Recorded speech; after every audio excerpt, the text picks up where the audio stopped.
Beautiful. We are now live. Good day, and welcome wherever you are joining us. August 30th is, of course, the International Day to recognize the victims of enforced disappearance. This is a solemn occasion, but a day simultaneously wrought with possibility. For today, we're graced by the presence of global leaders who spearhead the fight to end enforced disappearance once and for all. We call all of our fellow global citizens to awareness and subsequently solidarity action on this day and every day. My name is Billy Hackett, and I am honored to be moderating this event today.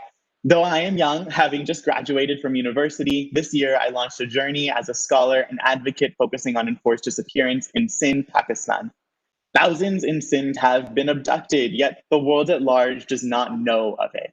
I've tried a small part shedding light on these issues through articles, including an interview with the sister of victim Insaf Ali Rayo, to expose the physical, mental, and emotional toll which these unjustified disappearances cause on directly impacted family and communities. My advocacy efforts have thus far culminated in drafting a resolution against enforced disappearance in Pakistan, which we intend to find its way to the floor of the US House of Representatives. I've only just begun to scratch the surface, and today cannot wait to learn from our esteemed and diverse panelists. Now, please welcome Mr. Munawar Laghari, Executive Director of the Sindhi Foundation, for his opening remarks. As a survivor and founding member of the Torture Abolition and Survivor Support Coalition, or TASSC, Laghari has testified before a number of government and human rights groups, including the United Nations Human Rights Council in Geneva and a number of congressional bodies, a fierce advocate against enforced disappearance. He has appeared in numerous interviews and written books on his own exile from Sindh and the human rights abuses in his native home. Sufi, the floor is yours. Thank you, Billy. I really appreciate that you put a lot of hard work in this important conference. And without you and Fatih, my wife, I think I cannot be possible to make this conference practically. Well, I want to welcome on behalf of Sindhi Foundation and also Sindhi people and from the Human Rights Defender. And I welcome you all, and especially Congressman Brad Sherman, Honorable Congressman Brad Sherman, who took time from the busy schedule to joining not only in this conference, but even our previous conferences. He also always voice for the force means against the enforced disappearances. And this is the Sindhi Foundation's mission to build the bridge among the international organization. And also this event is the more important in this regards. The first time that from the United Nations Working Group Chairman Luciano Hazan coming from the joining us from the Argentina, Buenos Aires. So this is really very important event. This is, I think, only event in the world where the U.S. Congressman and from the United Nations representative actually speaking. Not in my knowledge, there is any other conference or event where is the congressman and the United Nations combinedly speaking. So we are really very great and honor for us that United States, powerful country, and United Nations both are here. They are going to be speaking soon. But I also want to say that, like I was saying, that this event is important and this issue is very important. And this issue is very important for the Sindhi Foundation because we are doing this not only event or conferences, but struggling. Now, this is like as a movement. From 2017, I started this where is, I took any person's name, that where is Punal Sario, where is Akib Chandio, where is Insaf Dayo. I am not just that 2017 we did this where is movement, but we were very successful that the first convener from the Sindhi person who was disappeared from the Voice for Missing Persons, he was the convener. And in that regards, we actually got free from the prisons. and from the Pakistani agencies. And in that movement, also Congressman Brad Sherman helped us a lot. And also this event is really hope against the uncertainty. This is the light against the darkness. This is the courage against the fear. So our struggle will be going to be continue. And this is the not only Sindhi Foundation's efforts, but from the very first day, I especially mentioned the name my friend T. Kumar, who actually from the very first our program, our conferences, our event, he always support us, he always with us, and we are discussing that how we can change this campaign or movement to be more international, so we can create the actually the political will, so we can put the pressure against those governments like especially China. And you can see the Chinese Communist Party or so-called People's Liberation Army, they torturing the Tibetan, they're torturing the Uyghurs people. And in Pakistan, the like a Pakistani army and Pakistani agency ISI, they are torturing, killing, and disappearing the people, which is really very difficult. So create this not only hope and confidence to among the families. They are looking, they are actually need the answers from the powerful countries. So we can say that this is the a very important event. And I would say, so this conference, this event, once we more will be like many protests, demonstrations, even the long marches going on in the world. But we need put the pressure, especially those governments which is so-called call themselves democrat government. It is like same situation like were in Latin America or South America. There were dirty wars, but now there is a lot of dirty games and dirty wars going on in the different regions. So we need to unite, we need to unite against the enforced disappearances, and this event is very important in this context. So I would say after this one, we are going to thinking more as kind of to create not only the movement or campaign, but we will put pressure. Also, we request to Congressman Brad Sherman, he already raising the voice in the every kind of the any foreign affairs committees hearing or writing the letters, but we would request him that he can even bring the resolution against the enforced disappearances. That's my humble request to him, because there's the time, there's need of the time.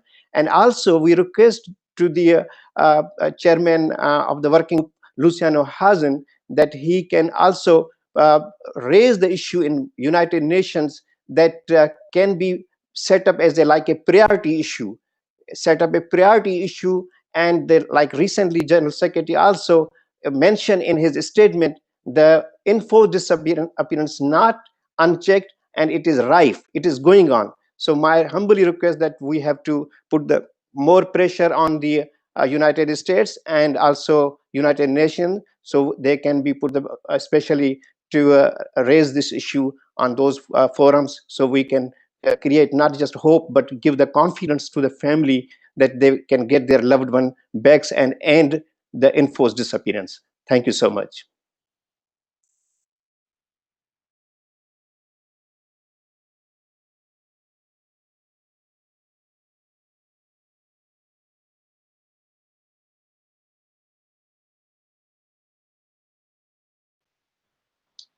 Brilliant. Thank you, Sufi, for those opening remarks. And so I'd just like to echo that today we have the distinct privilege of welcoming our keynote speaker, U.S. Congressman Brad Sherman.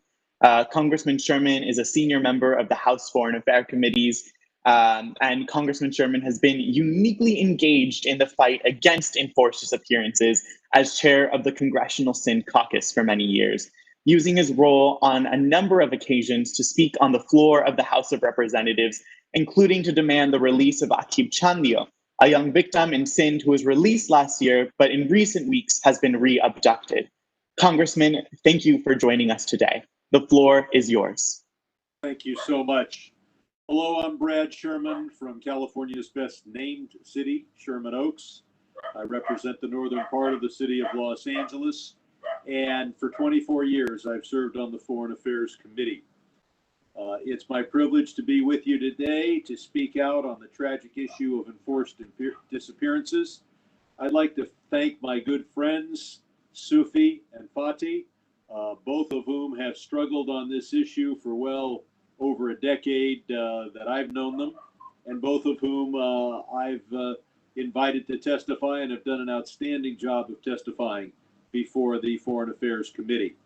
I want to thank the other organizers for putting this gathering together and inviting me to speak and continuing your tireless efforts on behalf of the victims of enforced disappearances. The United Nations Human Rights Committee defines enforced disappearances as an arrest or detention by state officials followed by a refusal to acknowledge the person's fate or whereabouts. Countries around the world use this tactic to terrorize human rights activists and political dissidents, along with their families in the communities. Pakistan aspires to lead the world in important areas. Right now, Pakistan is a leader when it comes to enforced disappearances. According to the Commission for the Inquiry of Enforced Disappearances of Pakistan, there are currently 2,178 unresolved enforced disappearances in Pakistan. The real number is likely much higher. The Sindhi community has been especially targeted. The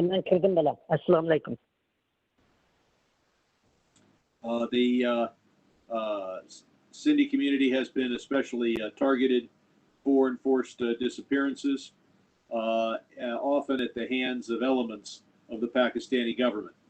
Many of the individuals, unfortunately, when they are discovered, are dead, including my friend and Sufi's brother, Anwar Laghari, who was killed in 2015. In Anwar's case, like so many, the family has not received the justice it deserves. I personally interceded with the U.S. government, which has interceded with Pakistan to at least keep the investigation open. But frankly, I can't say that Sufi or I is optimistic that justice will be achieved. As chair and founder of the Congressional Sindhi Caucus, I've been trying to secure justice for the Sindhi community. In July of 2019, President Trump met with Prime Minister Imran Khan at the White House. Before that, I organized some colleagues to urge the president to raise the issue of enforced disappearance of Sindhis, as well as other human rights abuses in Sindh. And of course, later in that trip, I met with Imran Khan directly and made those points when he visited the United States Congress. In September 2018, I made a similar request of Secretary of State Pompeo before his meeting with the Pakistani foreign minister. And in all these meetings, as recently as my call earlier this week with the Pakistani ambassador, have hammered home that the people of America are watching what's happening in Sindh.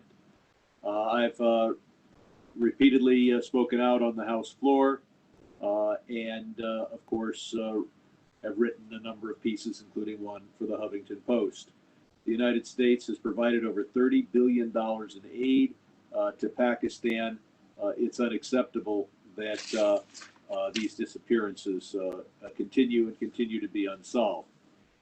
Most recently, I've focused attention, as have others, including Sufi, on some recent enforced disappearances in Sindh, because the situation in Sindh is not good. There was recently, on August 13th, and I believe on some other dates, major protests by the families of enforced disappearances. And then even those demonstrating for human rights are beaten. I think it's been mentioned that Sarang Joyo was the victim of an enforced disappearance, but has been brutalized but then released.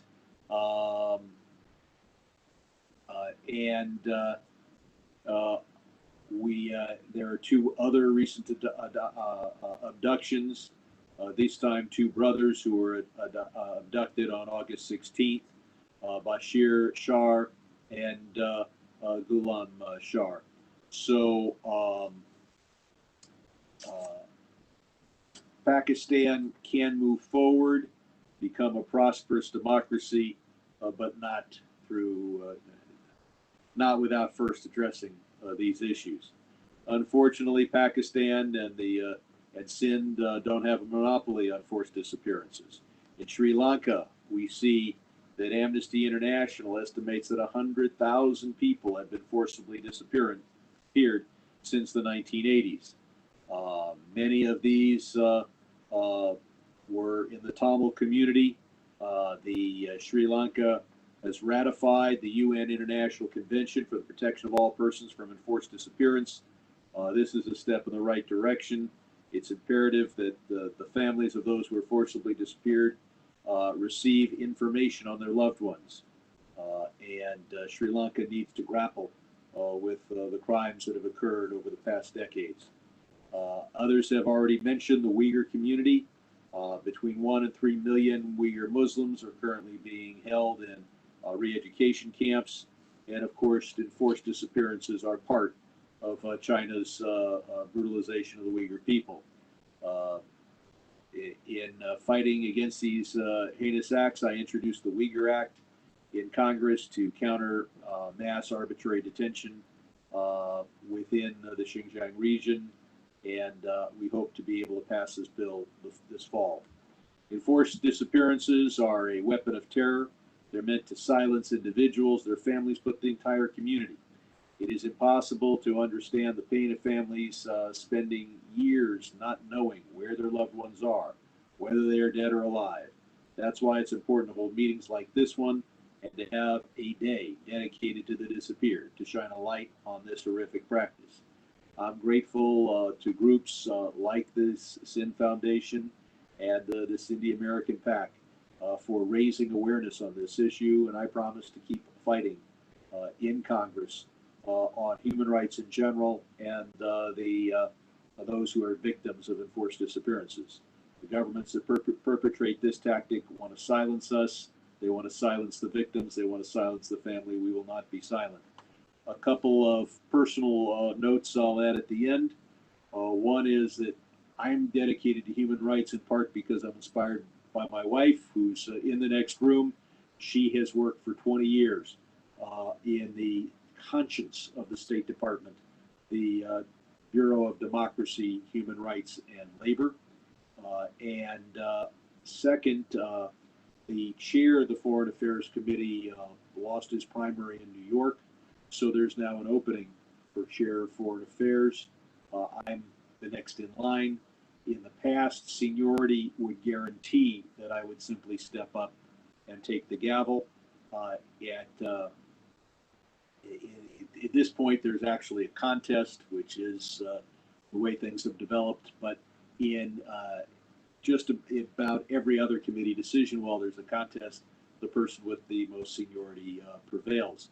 So I'm hoping to be the chair of the Foreign Affairs Committee next year, and that will give me even more of an opportunity to hold full committee hearings, to focus on the human rights situation in Sindh, to focus on our ability to reach out to the people of Sindh in the Sindhi language through broadcasting, through the internet, and through public appearances from our public diplomacy efforts of the State Department, to make Americans aware of the 7,000 plus year history of Sindh, and to make sure that USAID projects actually help the people of Sindh. So I'm Brad Sherman. I want to thank Sufi and Fatih and everyone who put together this call, and I look forward to working with you, hopefully as chair of the Foreign Affairs Committee. Thank you very much.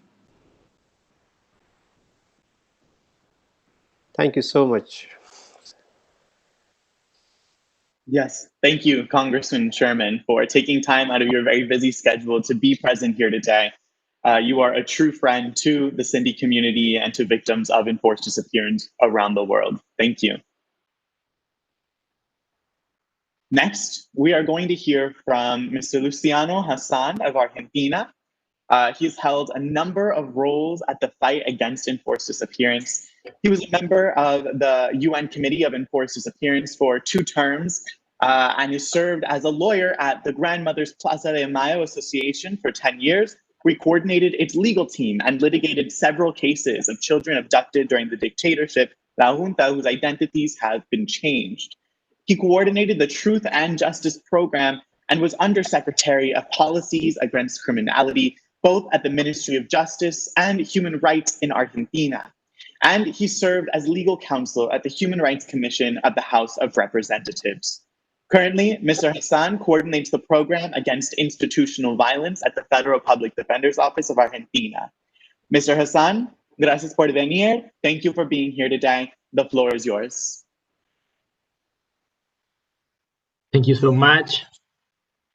First of all, I want to salute all of you and express my sympathy and the sympathy of the working group and the support to all of you who are suffering in forced disappearances over the world.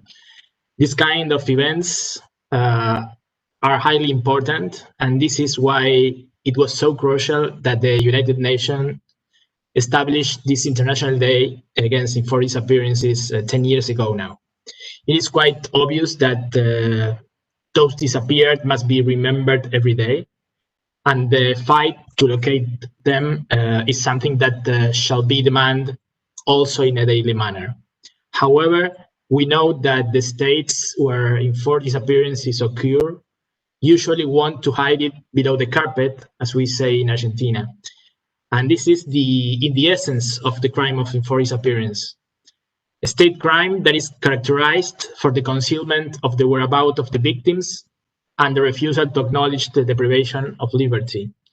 When the FEDEFAM, that is the Federation of Associations of the Families of the Victims of Enforced Disappearances from Latin America, and now we have Maria Adela and Tocolette with us, that is a part of FEDEFAM, a very important part of FEDEFAM. When FEDEFAM pushed for the establishment of this day, what they wanted was exactly the opposite, to show light, to disclose what is hidden.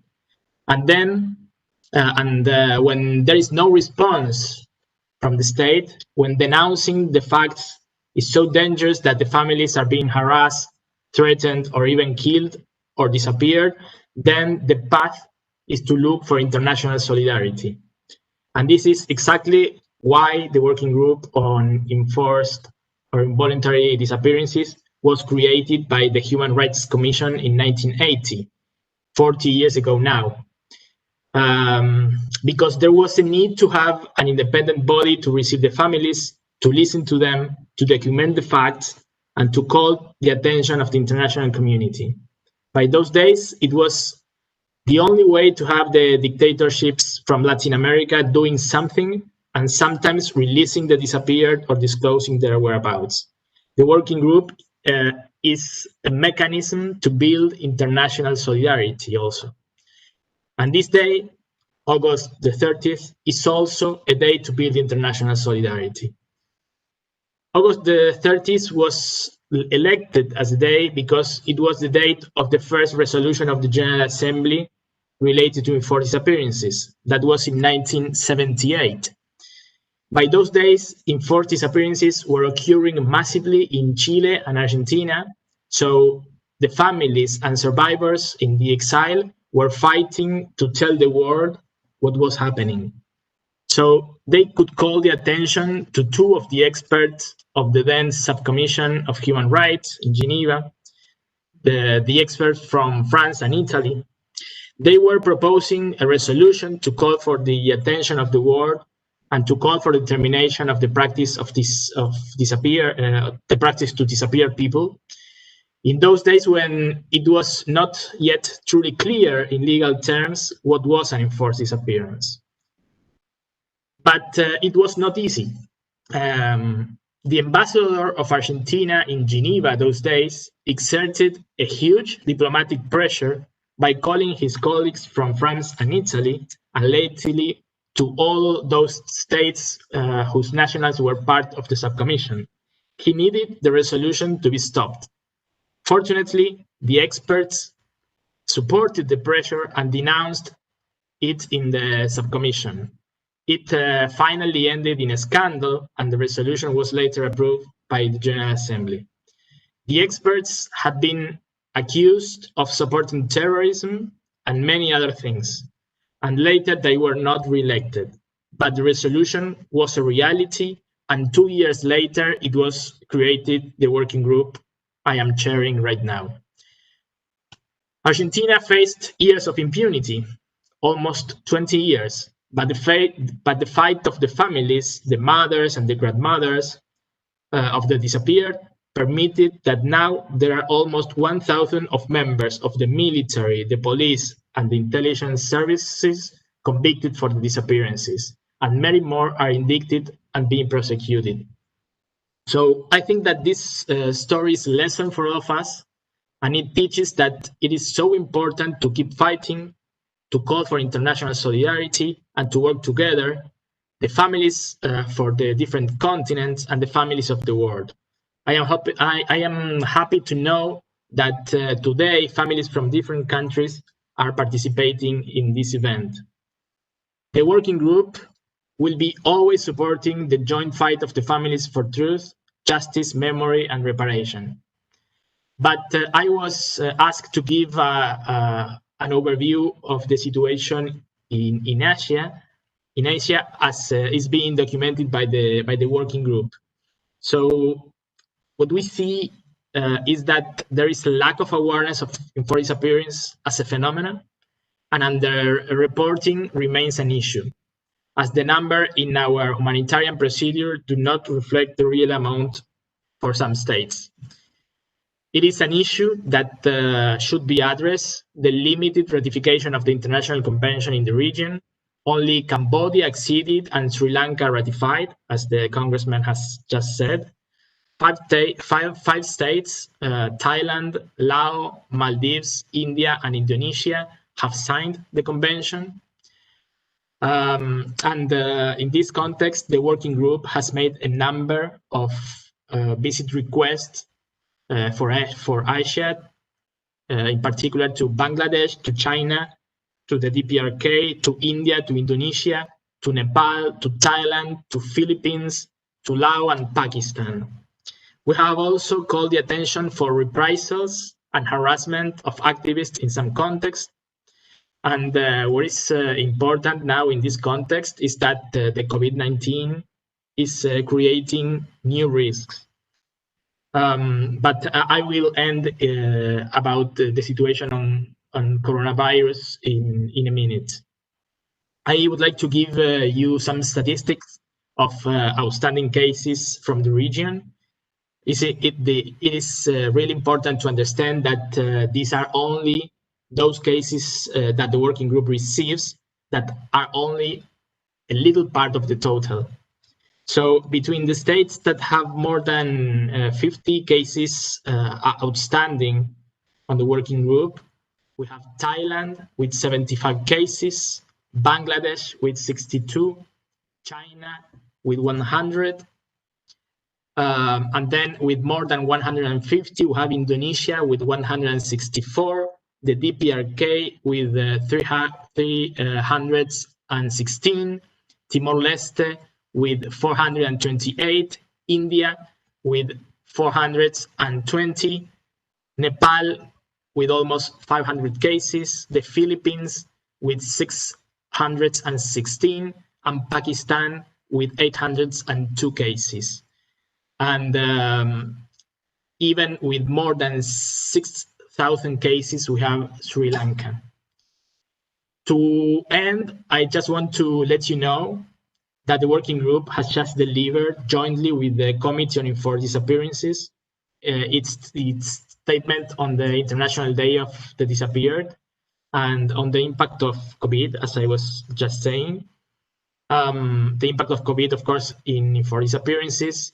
Between other things, we express that countries must continue to search for victims of enforced disappearances, that the situation is even more worrying as the search and investigation into enforced disappearances are frequently being put on hold because of the restrictions introduced as a result of the pandemic. We are also worried that the COVID-19 pandemic is another threat to the health of those victims of enforced disappearances who are kept hidden in official or unofficial places of detention. So we strongly reaffirmed our support and solidarity with all victims of enforced disappearance, their relatives, and those helping them in their daily struggle for trust and justice. In this time of crisis, relatives of disappeared persons must be further supported and empowered, and state institutions in charge of the search and investigation must fulfill their functions without delay.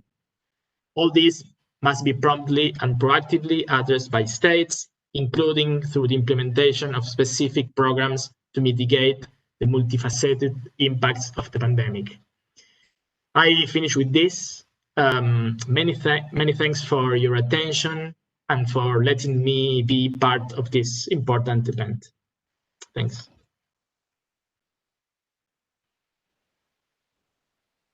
Thank you, Mr. Hazan, Mr. Chairman, for your storied career to end institutional violence and to bring peace and justice to this world.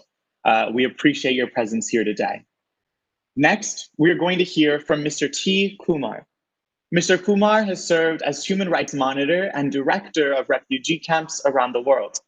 He served as Amnesty International USA's Advocacy Director for over 22 years and was the UN representative for Peace Brigades International. He has also observed elections with the US President Jimmy Carter in many countries. For over 20 years, he lectured at the Foreign Service Institute where US diplomats are trained. He was also a professor at Washington College of Law and served as judge of elections in Philadelphia. Kumar was a political prisoner for over 5 years in his native Sri Lanka and actually started his legal education in prison to become a lawyer devoted to the fight against injustice. Mr. Kumar, thank you for being here today. Thank you very much. First of all, I'd like to thank the organizers, Sufi, to pull this thing together. This is not the first time you're organizing it. For the last 4 years, you are bringing this issue to the forefront, especially in Washington. When anyone look at disappearances, it's slightly different. You know, all the human rights abuses are abuses. It really gives pain and suffering and silence political voices. Imagine someone is arrested, imprisoned. That is a pain to that person as well as to the family. Torture, similar thing. But when it comes to disappearance, the pain and suffering is much, much more deeper than compared to being in a prison. As a former political prisoner, I can attest to that. When someone disappears, look at what happened to that individual. There are two victims in disappearance issues. First are the victims themselves. Second are the families and the community, by the way.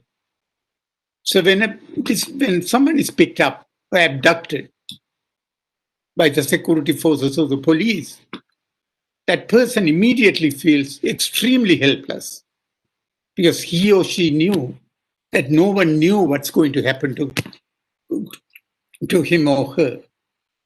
I briefly was kind of disappeared. For 1 week, they kept me in a secret detention. But I really panicked during that time. But compared to that, imagine who have disappeared for years and years now. So that happened to that particular individual. That particular individual is at its mercy of the captors, military, security forces, police, whatever the forces are. They can do whatever they want. They are not under the umbrella of the government, judicial overview. If someone is arrested, there is a judicial overview. You know, they have to record. They have to, even when you take to the prison, there is a record. So and so has been there. But when it comes to disappearance, there is no record. So the security forces and the police can do anything to this individual. They can torture, they can kill, they can rape a woman or man as well. So they are at their mercy and they become psychologically, of course, if they are not killed within days or weeks, then they immediately become psychologically affected as well. Then the other part. So as a victim, out of all these victims, I told you political prisoners, torture victims, disappear victims face a very deep and emotional and very painful experience before they get killed. Most of the time they're killed, by the way. 90, I don't know the percentage. I'm sure it's overwhelming of the disappeared have been killed or they become disappear forever. Then the victims' families, they will be thinking after years and years that their loved one is still alive. I know individual cases around the world where even after 10, 15 years, they'll be still believing that their loved one is alive and searching. They sell everything. They are, especially the mothers, they devote their whole life searching for the children. That is the most painful thing to deal with. The families, as when I was working with Amnesty, was to deal with the families. Because the pain and suffering, it's extremely difficult to explain what they go through. They go through every day. They look for a small sign to see whether their loved one is alive. And they will never accept that loved one is dead. Then there is also the issue of why most of them don't complain. There are a lot of people complain. The main reason is they fear that if they complain, then their other loved ones in the family may get abducted. And also, their loved one who has been abducted may be killed or harmed. So not to make any noise, is quietly they will be trying to see whether they can find someone. And also there is officers who will come and get money saying that we will find you. This happened all over the world, by the way. So they pretty much going through the hell for the rest of their life if they ever find their loved one. Very rarely you find reappeared cases. I know persons from Argentina. She is one of the few, Alicia Portne. We worked together at one point. And that very rare. There is another rare incident happened in Sindh about 10 years ago. A US citizen medical doctor, he's a Sindh, ethnic Sindh, went to Pakistan and he disappeared. Since we worked in Washington, we took this case very clearly, saying that US government have a responsibility. Here is a US citizen who disappeared. So US having all these military to military relationships, they put a lot of pressure, and after 2 years, that doctor reappeared and came to Washington. I asked him, how did you survive these 2 years? Emotionally, because I told you I was 1 week, I was in a secret detention center. He told me as a medical professional, when he was picked up and taken to secret places, he decided I will never go back to my family as a mental patient, as a vegetable. I can't. So decided to practice singings and all these things to keep his mind strong. That is a rare incident. Most of the time, if not all, people within weeks, they mentally melt down. And correspondingly, families also mentally melt down. So that's why the issue of disappearance is extremely important when it comes to advocating and bringing the light, shining the light on that issue. This International Day of the Disappearance is one of the best things I have seen. To at least once a year, people come together. Not only the families of the disappeared, which they cry and they do demonstrations. The whole world, the whole activists coming together and say, wait a minute, this should stop. Not only stop, as a deterrent, people should be punished, which good luck. If he can get punishment, that's where the UN Human Rights Council committee and others should focus on it. There should be a deterrent effect, not only finding the people, not to prevent it in future, but also deterrent effect. If someone is disappeared in a particular country, that particular country has to pay a dear price for that, for what they have done to this human being. So our work is there, but we are also encouraged by to see more people are joining, more marches are happening, more people are coming out, and families are coming out saying that this happened to me.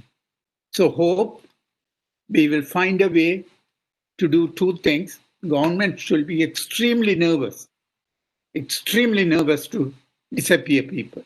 If we can achieve that through different methods of lobbying US and UN and international community, then first we have achieved that goal.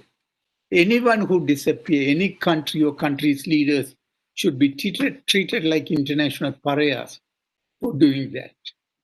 If we can achieve, which I am hopeful we can achieve within a year or two, then any dictator or anyone, even democracies do this, will be extremely nervous to go to this level. They may detain people, imprison them, torture. So we are hopeful that if we work together and others work together, we will achieve this goal. And thank you again for inviting me to this event.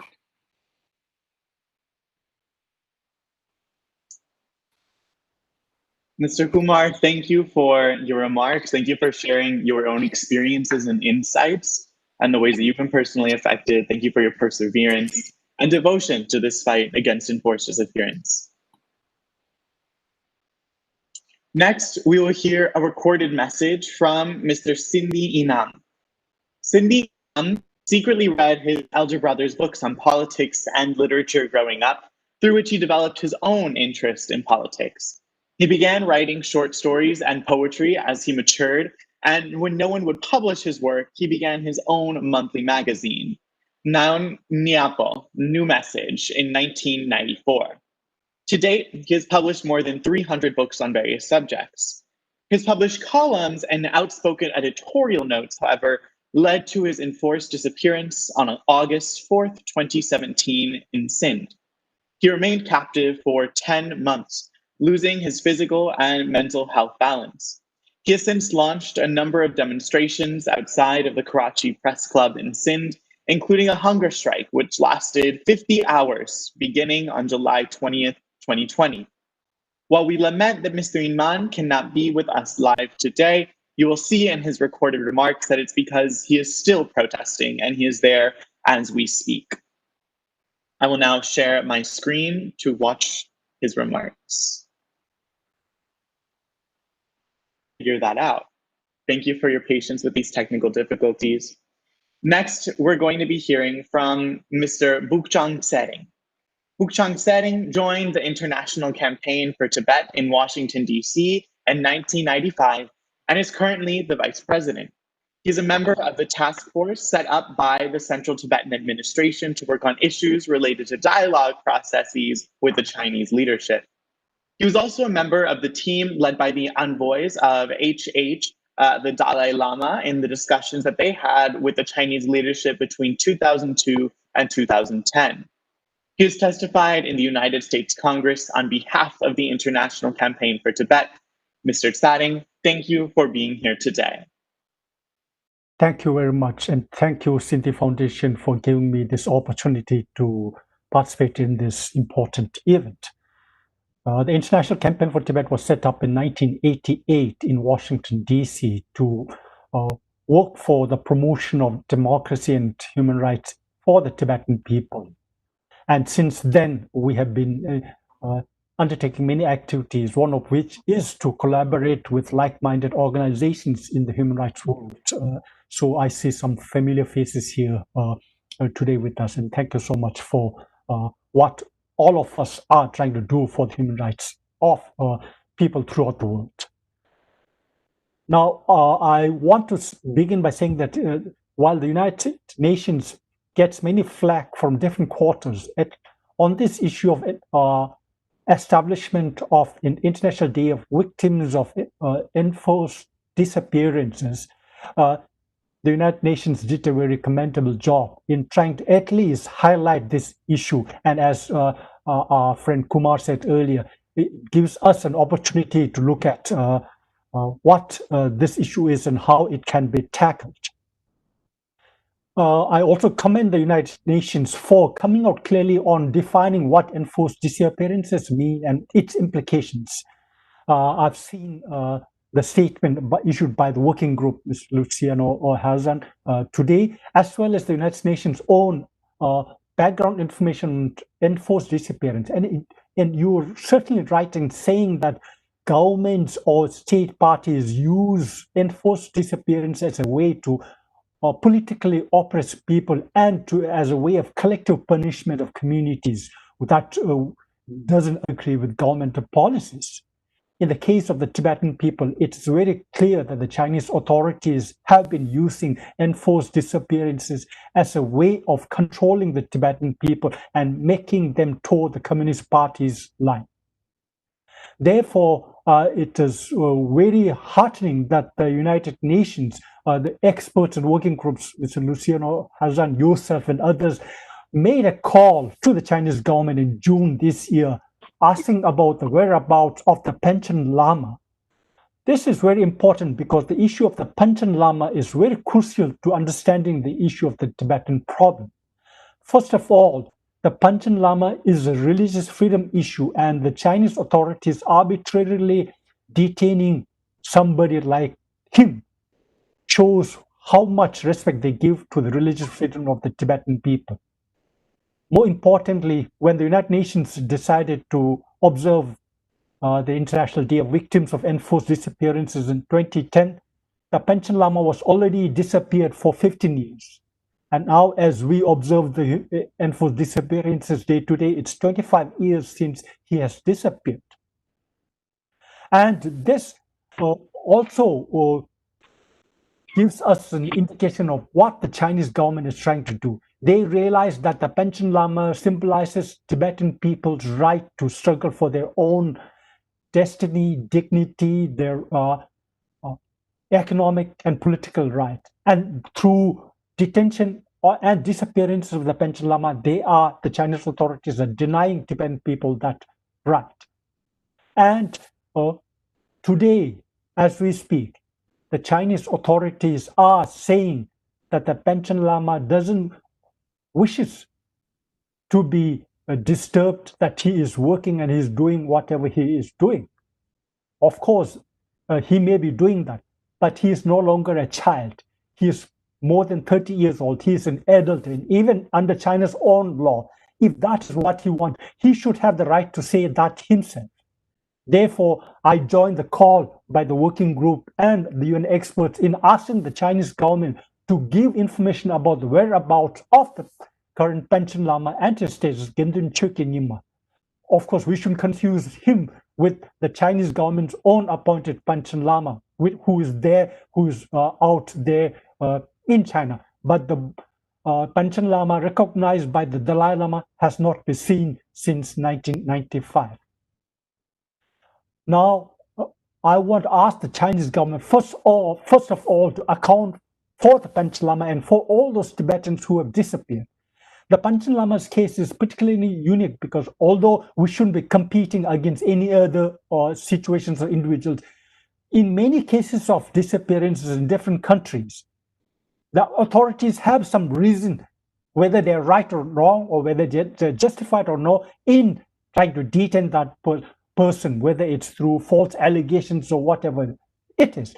But in the case of the Panchen Lama Gendun Chökyi Nyima, he hasn't had any criminal offenses that the Chinese government has charged him with. His only crime was when he was a 6-year-old boy, he was recognized by the Dalai Lama. So he's an innocent boy who was disappeared by the authorities, which is different. And even at the age of 31, the Chinese government hasn't laid any charges against him to be disappeared. So therefore, I call on Chinese government to account for him and to free him and all Tibetan political prisoners.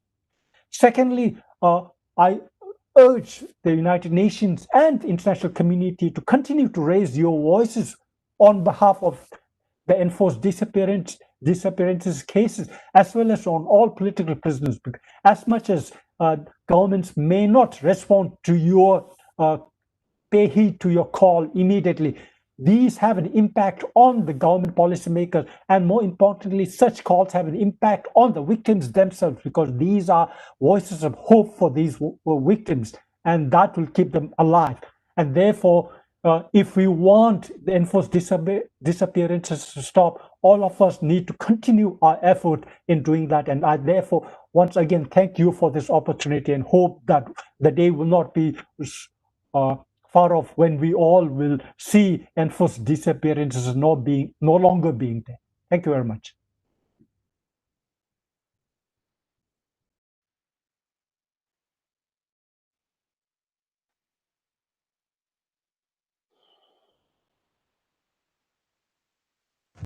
GS Sindh, GSI GM Sayed, Mahinthan Sivasubramani. Sindh सभा इन वक़्तु Karachi press club Sindh Pakistan आॾो Sindh जे खंबे गुम कयल सियासी कारकुननि जी आज़ादीअ जे लाइ धरणो हणी वेठल आहे। असांजे हिते कैंप क़ाइमु आहे ऐं अॼु असांजो 9 ॾींहं पूरो थी चुको आहे। असां 10 ॾींहं में दाख़िल थी चुका आहियूं। हूअं त सिंध सभा 1 जून 2020 खां लगातार सिंध जे खंबे गुम कयल सियासी कारकुननि जे लाइ ॾिहाड़ी जी बुनियाद ते रोज़ 1 कलाक 5:30 खां 6:30 ताईं कराची प्रेस क्लब आॾो एहतजाज कंदी अचे थी। पर उन एहतजाज ऐं उन 85 डेज़ में असांखे महसूसु थियो त असांखे पंहिंजो एहतजाज थोरो वधीक सगारो या ज़ोराइतो करणु घुरिजे। इन करे छो त जीअं ई असां हीउ एहतजाज शुरू कयो आहे त इन सां गॾोगॾु सिंध अंदरि सिंधी सियासी कारकुननि खे खंभेण जी जो तइदाद या खंभेण जो जेको हिकिड़ो ऑर्डर हुयो जेको उहो वधी वियो। अॻे के हफ़्ते में ॿिए हफ़्ते में केस थींदो हुयो, हाणे त ॾींहं में ॿिनि मुख़्तलिफ़ शहरनि में अहिड़ा केस थियण लॻा आहिनि। ऐं उन सां गॾोगॾु हिकु ॿी रीत जेका हिन फेडरेशन हाणे शुरू कई आहे पंहिंजनि नक़ाब पोशन ऐं उन सां गॾु पंहिंजनि बंदूक बरदारनि सां, त हू कंहिं बि सियासी कारकुन खे उनजे घर मां खंभेण अचनि था।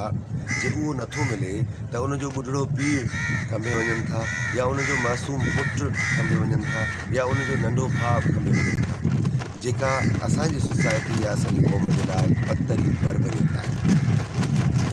ऐं इन खे ॾिसंदे असां इहो वीचारियो सिंध सभा पारां त असांखे पंहिंजनि माण्हुनि जी हिफ़ाज़त करण जे लाइ ऐं हिन सॼी बरबरीत आॾो बंदि ॿधण जे लाइ पंहिंजे एहतजाज खे वधीक सगारो करणु। इन करे असां ही धरणो हणी कराची प्रेस क्लब आॾो वेही रहिया आहियूं। अॼु असांखे 9 ॾींहं आहे। उन जो असांखे ज़ाहिरी तरह अञा का रिज़ल्ट कोन थी महसूसु कयूं, पर सम्झूं सिंध सभा सम्झे थी ऐं असांजा सञावनि सम्झनि था त इन एहतजाज सां अॼु सुभाणे परीहं 10 ॾींहंनि खां पोइ 20 ॾींहंनि खां पोइ कमु शुरू थींदो, खड़को शुरू थींदो, पुछाणो शुरू थींदो। असां इन उमेद ते इन एहतजाज खे अञा बि वधीक पावर ॾींदा अॻिते वधी रहिया आहियूं। अॼु मूंखे अव्हां पंहिंजे हिन सेशन में पंहिंजे हिन प्रोग्राम में सॾु ॾिनो आहे, शामिलु कयो आहे। मां अव्हांजो थोराइतो आहियां। तव्हांजी महिरबानी कि तव्हां सिंध जे आवाज़ खे दुनिया जे मुख़्तलिफ़ मुल्कनि ऐं इंसानी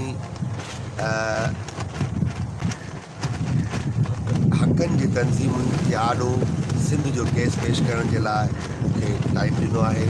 मां अपील कंदुमि US कांग्रेस खे, मां अपील कंदुमि UN खे, मां अपील कंदुमि दुनिया जे समूरनि इंसानी हक़नि जी तंज़ीमुनि खे त त सिंध ॾांहुं ध्यानु धरियो। सिंध जेका तहज़ीबुनि जी माउ वतन आहे, सिंध जंहिं ते अंग्रेज़नि जॾहिं हमिलो कयो तॾहिं हू आज़ादु रियासत हुई, पर जॾहिं अंग्रेज़नि हितां पेर पंहिंजा पटिया या हितां विया त हू असांखे हिकु वॾे ॻोहे में, हिकु वॾे ख़तरनाक क़िस्म जे फेडरेशन में अड़ाए विया आहिनि। उन जे करे बि असां ॾाढी तकलीफ़ में आहियूं। ऐं US कांग्रेस खे हिकु दफ़ो उनजो नालो खणी वरी वरजायां थो त हिते असांजी जेका हिन वक़्तु पोज़ीशन आहे, असांजे मथां धारी आबादीअ जो जेको वज़न वधी वियो आहे, धारी आबादी जेका हिते ॾींहों ॾींहुं वधी रही आहे, उन्हनि जूं आबादियूं थी रहियूं आहिनि, जेका असांखे इहो शक आहे, इहो डप थी पियो आहे त थोरे ई वक़्त में असां अॻिते में अची वेंदासीं। त असां पंहिंजे सियासी पार्टियुनि ऐं उन सां गॾोगॾु साझा वंडनि इन स्ट्रगल खे, जेका हींअर खंभे गुम कयल सिंधियुनि जे लाइ ख़ामोशी इख़्तियार करे वई हुई, असां नौजवाननि गॾिजी हुनखे इन लाइ अॻिते वधायो आहे, या इहो खंभे गुम कयल सिंधियुनि जे आज़ादी वारो झंडो इन जे करे खयो आहे त जीअं असांखे खंभींदड़नि ऐं असांजे वसीलनि ऐं असांजे सिंध जे ज़मीनुनि ऐं सिंध जे पाणीअ ते धाड़ा हणंदड़नि खे असां स्टेप बाय स्टेप सघ पाण में पैदा करे उन्हनि खे जवाबु ॾेई सघूं। पर जहिड़ी रीति हिन 70 सालनि में असांखे खंभींदड़नि ऐं असांजो सभु कुझु, असांजा समूरा वसीला लुटींदड़नि जहिड़ी रीति असांखे सोहो करियो आहे, असांजा पंहिंजा माण्हू हुननि पघारुनि ते रखी छॾिया आहिनि, असांजे माण्हुनि खां हू जेके एजेंसी वारा कमु अचनि था उन में असां ॾाढा सोगा थी चुका आहियूं। ऐं असां कोशिशि जेका कयूं था उन जे सफल थियण में बि असांखे थोरो वक़्तु न पर घणो वक़्तु खपंदो, पर असां तॾहिं वधीक बहितर तरीक़े सां पंहिंजी इहा जिदोजहद अॻिते वधाए सघंदासीं, या जल्द सफल थी सघंदासीं, कामयाबु थी सघंदासीं, जॾहिं असांखे दुनिया जूं इंसानी हक़नि जूं तंज़ीमूं, US कांग्रेस, UN ऐं ॿियो सॼी जग जहान जेको आहे असांजी आवाज़ खे सघारो कंदो, तॾहिं असां हिन घेराव मां पंहिंजो पाण खे, पंहिंजी क़ौम खे ऐं पंहिंजनि खंभियल नौजवाननि खे कढी सघंदासीं। छो त असीं सम्झूं था ऐं सभा सम्झे थी त ही दोस्त जेके खंभिया विया आहिनि, जेके हिन वक़्तु 100 जे लॻभॻि आहिनि, पर पोयां जेके 10, 15, 20 साल ज़ुल्फ़कार अली भुट्टे जे दौरे हुकूमत खां वठी अॼु ताईं जी असांजे ॻणप ॾींदासीं त उहा हज़ारनि में आहे। पोइ हिकिड़नि खे उन्हनि छॾियो आहे, हिकिड़नि खे उन्हनि चरियो करे छॾियो आहे, हिकिड़नि जा चिचरल लाश उन्हनि उछलिया आहिनि, ऐं हिन वक़्तु बि हिकिड़नि खे हिकु छॾनि था, 10 खंभिनि था, हिकु छॾनि था, 15 खंभिनि था। असां उन सॼे खे मुंहुं ॾियण जे लाइ पंहिंजे वितव साहर हिते ई धड़ो हणी वेठा आहियूं, पर असीं सम्झूं था त हीउ खंभिजणु रुॻो खंभिजणु न आहे, हीउ असुल में सिंध जे एहतजाज खे खंभिणु आहे, सिंध जे इख़्तिलाफ़ खे ऐं सिंध जे सवाल खे, सिंध जे पुछाणे खे ख़तमु करण जी कोशिशि आहे, त जीअं हू सिंध जा वसीला, सिंध जो पाणी, सिंध जी मादनियात ऐं सिंध जी जाग्राफ़ी हदुनि ते जी टोड़ फोड़ करे हू सिंध खे टुकड़नि में विरहाए ऐं सिंध जो जेके बि वसीला आहिनि उहे हू असां खां फुरे सघनि। असांजा ही नौजवान जेके खंभिया विया आहिनि उहे कंहिं पार्टियुनि जा मर्कज़ी अॻुवान न आहिनि, उहे मुख़्तलिफ़ पार्टियुनि जा नंढा कारकुन ऐं नंढी लेवल जा कारकुन आहिनि, पर उन्हनि खे खंभियो इन जे करे वियो आहे त उहे जुलूसनि में, उहे एहतजाजनि में ॿियनि खां अॻियां अॻियां वॾे जोश, वॾे जलवान सां नारा हणंदा आहिनि, सिंध जी ॻाल्हि कंदा आहिनि, सिंध जे हक़नि जी ॻाल्हि कंदा आहिनि, सिंधियुनि जे वसीलनि जी ॻाल्हि कंदा आहिनि। इन्हनि जो ॾोह इहो ई आहे। ऐं असीं हर भेरे पंहिंजो मौक़ुफ़ रखणु वक़्तु समूरी दुनिया खे, समूरनि माण्हुनि खे इहो ॿुधाईंदा आहियूं त असीं ही स्ट्रगल जेका करे रहिया आहियूं उहा हिन ई मुल्क, हिन फेडरेशन जे आइन जी रोशनी में आहे। असांखे इहो हक़ मिले थो त असां रियासत, फेडरेशन या मुल्क जे कंहिं बि कानून, कंहिं बि हुकुमनामे ते जंहिंसां असांखे इख़्तिलाफ़ ते असीं एहतजाज करण जो हक़ रखूं था। असांखे ही आइन हक़ ॾिए थो, पर अफ़सोस जॾहिं असीं एहतजाजनि जे लाइ रोड रस्तनि ते अचूं था ऐं मुतालबा कयूं था त हू असांजा मुतालबा ॿुधनि या असांजा मुतालबा पूरा कनि, इहो त न थियो आहे, पर उल्टो मुतालबो कंदड़नि खे हू खंभे गुम करे सघनि था। हिन वक़्तु असांजे बरबरियत ऐं जे ॾुखी सूरत हाल में आहियूं।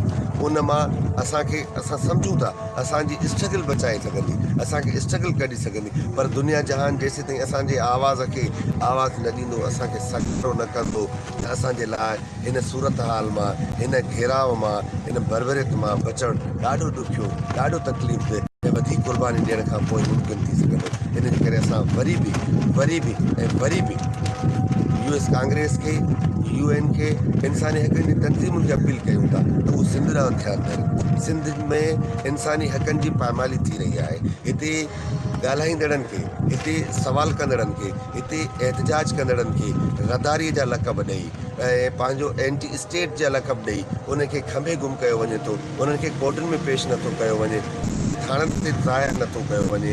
असां मुतालबो कयूं था, असांजो इहो मुतालबो रहियो आहे हमेशह खां, शुरूअ खां, त जे असांजा दोस्त, असांजा नौजवान, असांजा ही सियासी कारकुन जेके मुख़्तलिफ़ पार्टियुनि जा आहिनि, जे उन्हनि जो को ॾोह आहे, उन्हनि जो को गुनाह आहे, त उन्हनि खे महिरबानी करे तव्हां कोर्टुनि में पेश कयो, छो त उहे कोर्टूं बि तव्हांजो, उहे जज बि तव्हांजा, उहो आइन, उहो कानून बि तव्हांजो। पर असांखे यकीन आहे त असीं हक़ ते आहियूं, असीं सच ते आहियूं। दुनिया में का बि ताक़त कंहिं बि सच खे कूड़ में नथी मटाए सघे, कंहिं हक़दार खे नाहक जेको आहे उन ख़तमु नथी करे सघे, छो त हक़ ऐं सच जी जेका ताक़त हूंदी आहे उहा हमेशह हक़दारनि जी सफलता ऐं उनजी सोभ जो कारण बणिजंदी आहे।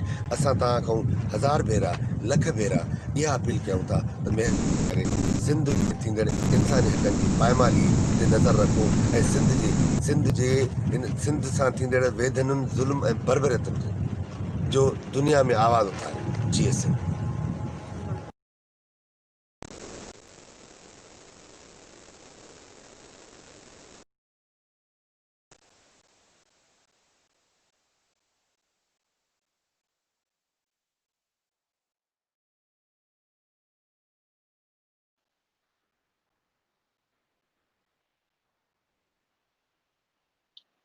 Brilliant. Is my audio working now? Great. Thank you all for your patience. And though he isn't here, thank you, Mr. Inam, for your resilient grassroots activism.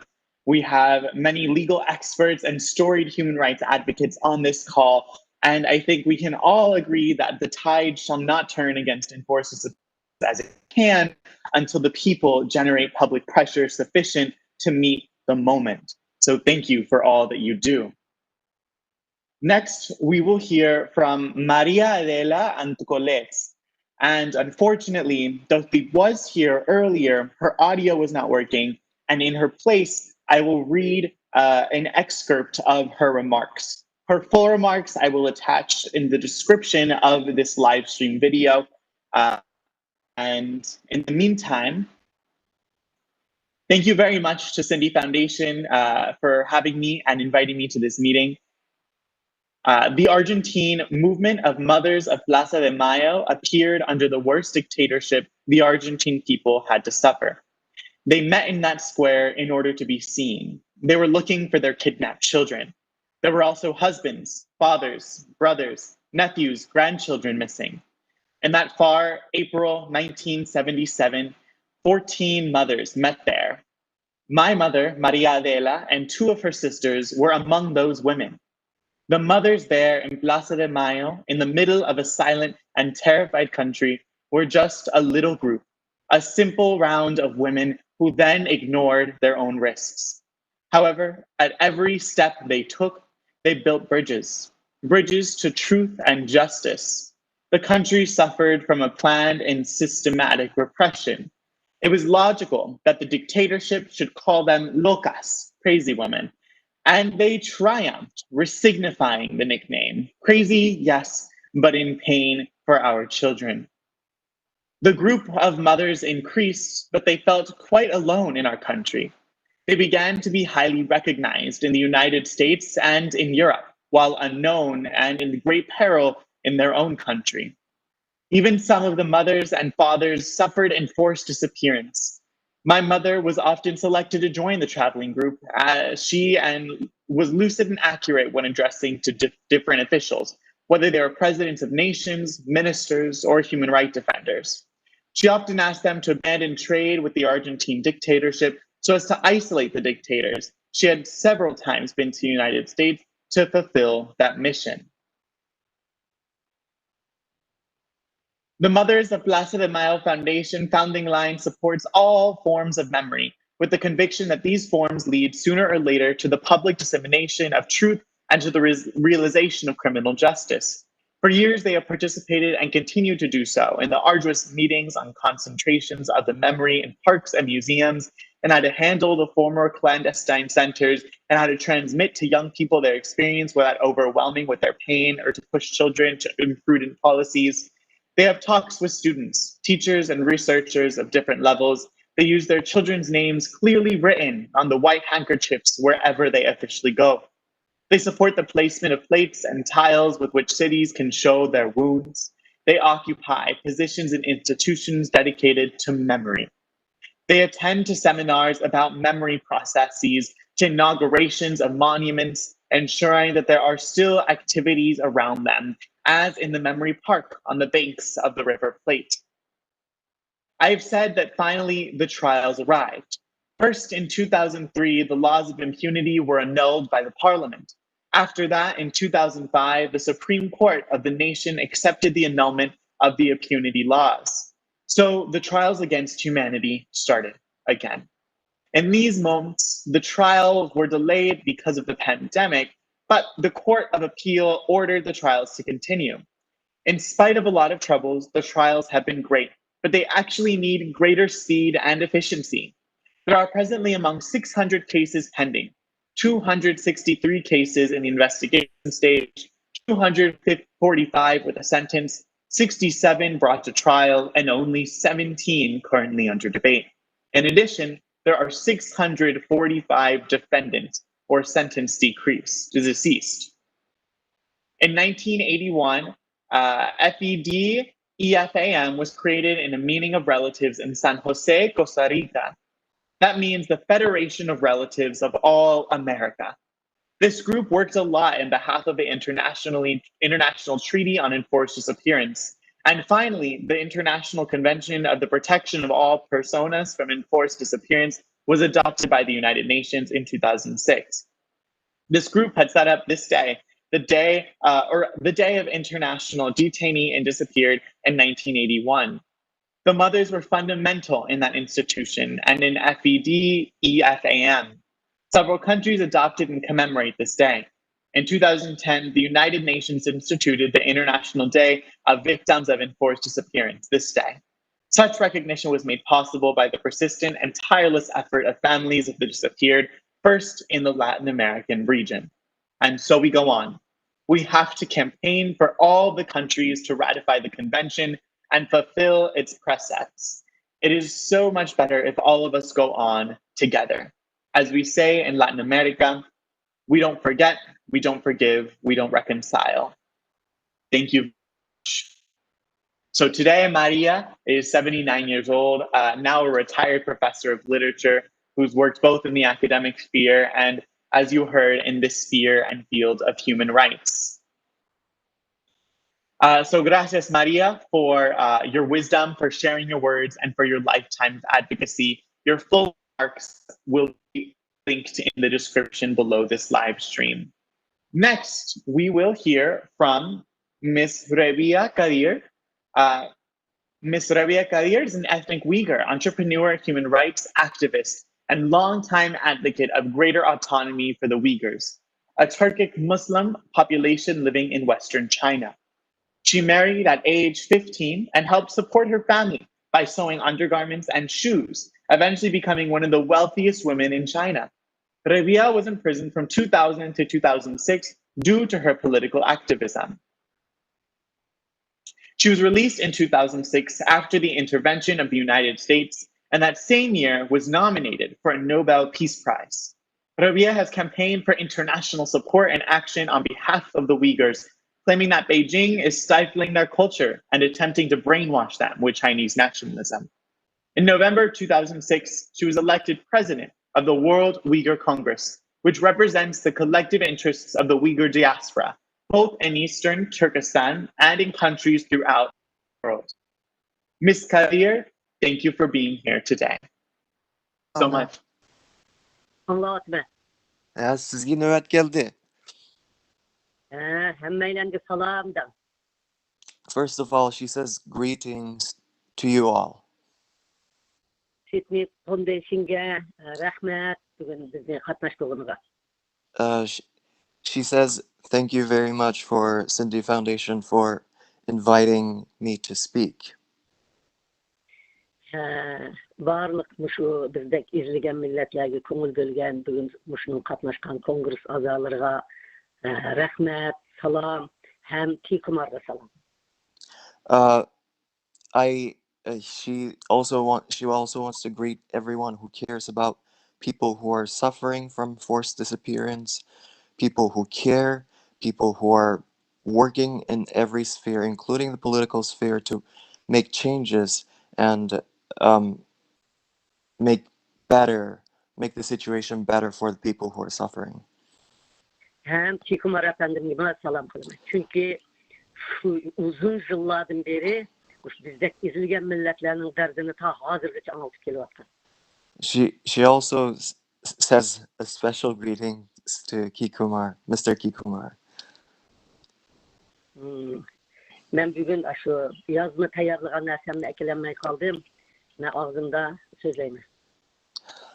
Because this translation that was a very last minute coordinated, she couldn't prepare a very well statement.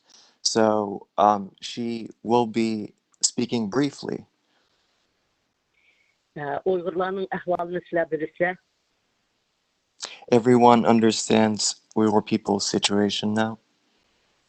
Bizden 3 milyondan artık adamın lagerda yetivatkanlığını, lagerinin yana yeni lagerlarının selivatkanlığını anlavatırlar.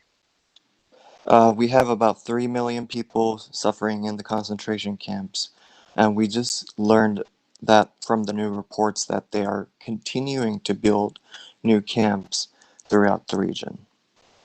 Milyonluğun günahsız adamlarını turmuğa kesip apırıp etkenliğini bilirler. We also know that millions of people are also sentenced to prison sentences. Mınlıgan, neçizmınlıgan Uyghur yaşlarını Xitay ülkeleriga götkep ekip kayıp boğanlığıdımı bütün dünyanın çağırı var. We also know that hundreds of thousands of Uyghur youth are being transported to China proper and disappeared. And muşunun içinde ben üzerimin ailemini deyim. Now, among these people who have disappeared, I have my own family. Benim ailemden hazır üzerimin 5 balam, 13 nevremde 37 adamın nerede nimri kılatkanlığını bilmeyim. Hayır. I have 37 people missing from my family, including 5 of my children and 17 of my grandchildren. Men ularni g'oyib bo'lib ketdi desam, Xitoy ularning burun tushgan rasmlarini dunyoga e'lon qilib, bu yolg'on gap qildi dedi. Lekin men bolalarimning nadaligini, nima qilayotganini bilmayman, hech qanday aloqa qilolmayman. When I speak out about their disappearance, the Chinese government tries to put out their pictures from before and tries to spread a counter narrative. But at the same time, I can't contact them. I don't know whether they're alive or dead. Yoldaşım Sıdık Ağacı'nın 66 bırtıkallarının balları gayip oldu. Ne ketkenliğini okumayın. My husband has 66 people from his family disappeared, and he doesn't know where they are. Benim şundak vaxtıda Amerika kongresleri, Amerika Taşkı İşler Ministeri, Aksaray, kişilik hukuk teşkilatlar, Uyghur halkı ve sizlerge okşaş, bizge okşaş izilgen milletlerge baş götürüp çıkıp yerden kılatıdır. In this time of crisis, I appreciate the American government, the White House, the Foreign Affairs, and all the politicians who are trying to make change and help the people who are suffering through these difficult times. Men Uyghur halkının ve sizlerin hemimizin muş tartıvatkan, muşundak zulüm selivatkan faşist, Cihangir devletlerge, muş Amerika ve bütün dünyadaki kişi hukuk teşkilatları biz muşundaq birleşip, ittifaklaşıp sokum bu işlerini ahırlaştırırız hep oylayın. I personally believe that we can unite under the umbrella of democracy and human rights and make changes and fight the expansionist and fascist regimes like this to make underrepresented communities suffer. Ben şunun işini biz hemimiz ortak ittifaklaşsak birlikte bu işi takabül turalayız. I also believe that the key thing here is that we have to be united. Sindhi Foundation'a pek rahmet. Ben üzem yazma yana şu bütün ahvallarını, yok olan işlerini defilatımda tapşırman. Yani köpçülükке şunu koysanlar buludu ben. Tercüman bilen sözü geçke kısa sözümü sen bulmaydı. I thank the Sindhi Foundation again. I will prepare a longer statement that you guys can put on your website or on the streaming site. But today I will speak so this much. Please understand, and I thank the Sindhi Foundation again. Hem bu şişiğinde kegen köpçülükke hem onlara rahmet alıyıştırım. I thank my panel. I thank everyone who's watching the live stream, and thank you guys. Hudayım hemimizi muş kesellerden saklasın. May everyone be safe from COVID-19. Rahmet. Thank you. Thank you so much, Ms. Kadeer, for representing your people on this global stage and for standing in solidarity with oppressed people worldwide, even on such short notice. Thank you for preparing or speaking from the heart. Next, we are going to hear from Leonce Byimana. He is the Executive Director of TASSC International, the Torture, Abolition, and Survivor Support Coalition.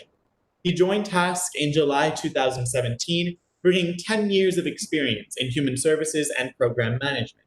He came to TASSC from the Western New York Center for Survivors of Torture at the Jewish Family Service of Buffalo in Erie County, where he worked as the program director. Leonce is a health professional and a human rights activist with degrees in clinical psychology, public health, and conflict resolution. He has worked with local NGOs in Rwanda and international NGOs like Handicap International, Partners in Health, Clinton Health Access Initiative, and Daluga Health UK. He is passionate about working with vulnerable populations, including orphans and vulnerable children, HIV/AIDS patients, PTSD clients, and torture survivors. Mr. Byimana, the floor is yours. Thank you so much. I really appreciate this platform.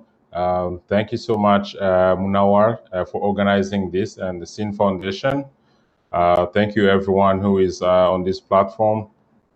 Thank you, Kumar, for sharing your experience, but also the experience of your people. This is a good opportunity also to thank Honorable Congressman Brad Sherman and on his work on human rights in general, but on enforced disappearances in particular, as well as his wife Lisa, who I've managed to work with at the State Department, doing a lot of work on human rights. For many years now, we have observed many governments behaving like gangsters in abducting, kidnapping, and illegally detaining their citizens.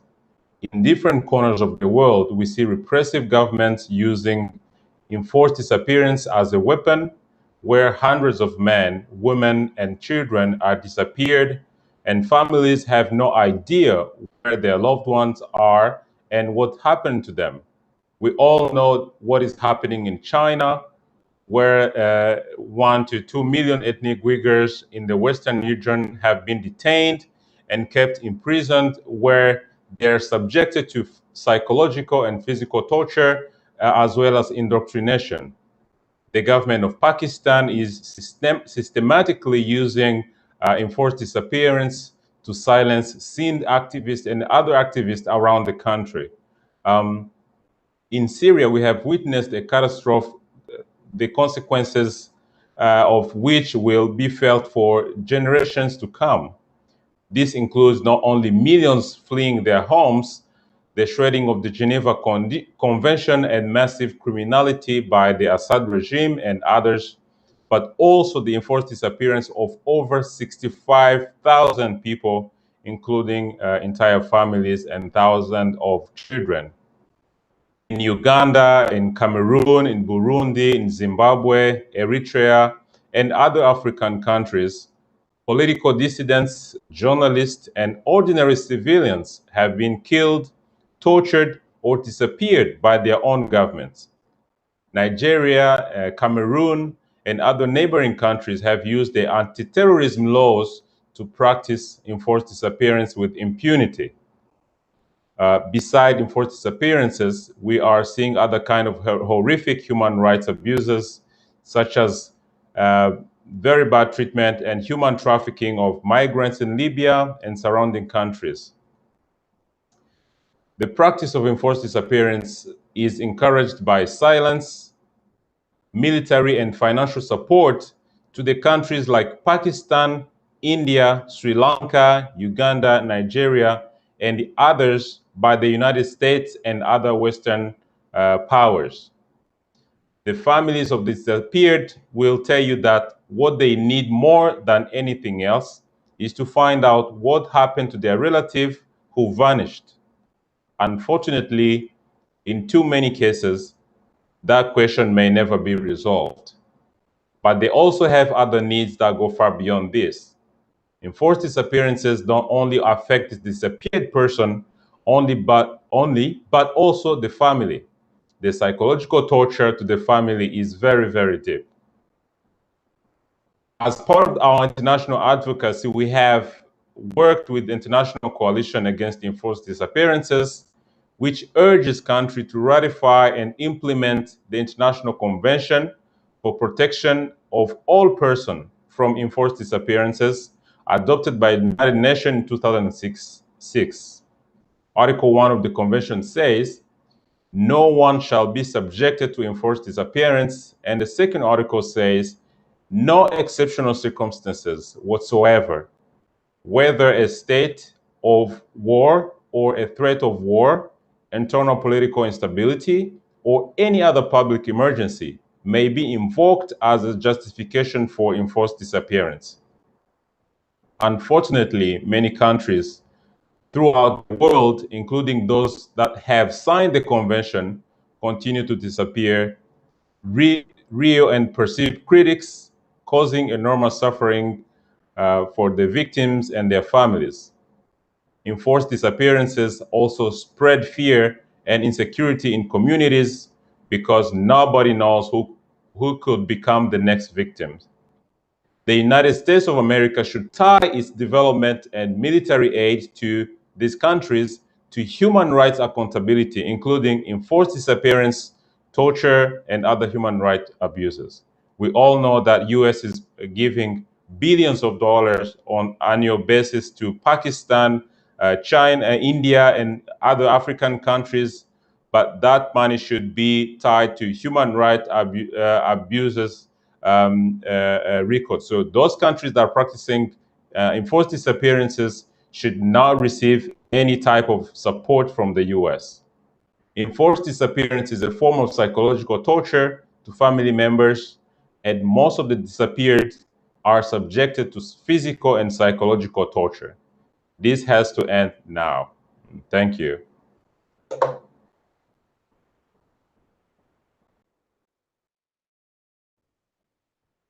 Thank you, Mr. Byimana, for your remarks and your expertise in this area. Next, we're going to hear from Mahinthan Sivasubramani, who will introduce himself and share his remarks.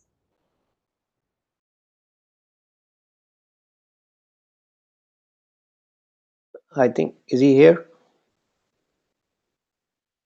He is on the phone. Hello? Hello, we can hear you. Hello? Hello? Hello. Yeah, I'm hearing you. And we're hearing you too. Yeah, okay, thank you. Of course. Thank you. So, can I start? Please. Okay, thank you very much. I'm very honored to be one of you to talk about these important topics. First of all, I would like to thank the International Group for Action Against Enforced Disappearances, Sindhi Foundation, to invite us for the second time. Unfortunately, between last year and now, the disappeared did not come back yet in Sri Lanka, and the political situation did not change also. It became worse. As you know, the Rajapaksa family come back again in power, and the impunity will still exist. So that's why I'm going to talk about an initiative that the Tamil diaspora, and especially in Canada, chose to open the eyes of international community by working a distance of 424 kilometers from Brampton to Ottawa Parliament. They will work to submit a petition to the Prime Minister of Canada, Justin Trudeau, hoping to reach their destination on Sunday, 13th of September. The petition from Viswanathan Rudrakumaran, the Prime Minister of Transnational Government of Tamil Eelam, seeks Canada's commitment to combating enforced disappearances across the globe. We are still losing people today to enforced disappearances in Sri Lanka, Zimbabwe, Egypt, Pakistan, Turkey, and several Latin American countries. Many countries are still grieving the lack of access to justice and restitution for thousands of loved ones who will likely never be seen alive again. Argentina grieves more than 30,000, Syria at least 82,000, and Sri Lanka, according to Amnesty International, between 16 and 100,000. These lives must be honored with accountability and change in laws, the petitioner said, declaring that enforced disappearances have not just been a means of repression, but as a tool of Tamil genocide. The petition lays out the reason why Eelam Tamils need the Prime Minister of Canada's support. To many oppressive governments, fake and appearance respecting international human rights norms to keep the international community at bay, while behind the scenes they tear down democratic ideals and respect for the rule of law, as is the case of genocidal governments like Sri Lanka. Sri Lanka's disgraceful association with disappearances is well known. In fact, Sri Lanka state and paramilitary agencies abducting people in white vans led to the term white vanning, becoming synonymous with enforced disappearances. Sri Lanka has the dubious honor of being named the state with the second largest number of disappearances cases communicated by the Working Group on Enforced and Involuntary Disappearances to the government for action. The petition points out also. Furthermore, although Sri Lanka established an Office of Missing Persons to ostensibly put on record on database on missing persons, they have never been released a list of surrendered and arrested combatants taken during the armed conflict. Thousands of Tamil mothers have protested this lack of action and accountability for years, with many going to their graves uncertain of what happened to their own children. Although Sri Lanka ratified the United Nations Convention on Enforced Disappearance, it specifically abstained from supporting Article 31, which enables victims to speak on their own behalf to the Committee on Enforced and Involuntary Disappearances about their country's violation of the same convention. This is why Eelam Tamils and all victims of enforced disappearances worldwide disempowered need your support, the petition implores. My mother also is a victim. Her elder brother disappeared in Sri Lanka in 1987, and I know how it is the suffering of the family.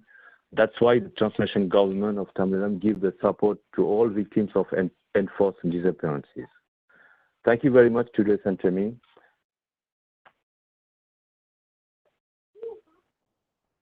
Thank you so much for being here, for sharing your time, and for sharing your remarks. To conclude the remarks from our scheduled panelists, the perpetuation of enforced disappearance is a global and intersectional issue, as we all heard today, rampant yet silenced across Latin America all the way to Southeast Asia. Strides have been made, but we still have far to go. To those of us joining on the live stream, The time to shed light on these atrocities and to say something to save lives and livelihoods is now. So with that, I now welcome back Mr. Sufi Laghari for the official closing remarks and his closing thoughts. I want to thank you to all who took much time to spend here hour and 30 minutes, more than that even, gave us the time for very important issue. And I also want to thank you, those speakers, and also thank you to Congressman Brad Sherman and Mr. Luciano Hazan from the Argentina, and Bhuchung, Leonce, Kumar, and Mr. Men, and Rebiya Kadeer, and Maria. And this is not just International Day for one day over this movement. We're going to continue this movement and struggle, because human rights, and especially enforced disappearance, is not a internal matter. It is a global issue. And so we all together and jointly unite and struggle against the enforced disappearance until we get the release all the enforced people who disappeared, and also to stop this practice by the criminal governments and mafias. So it is very important. I want to thank you again from the Sindhi Foundation. So nice of you, and I thank you to believe that you really conduct very well this program. Thank you for all.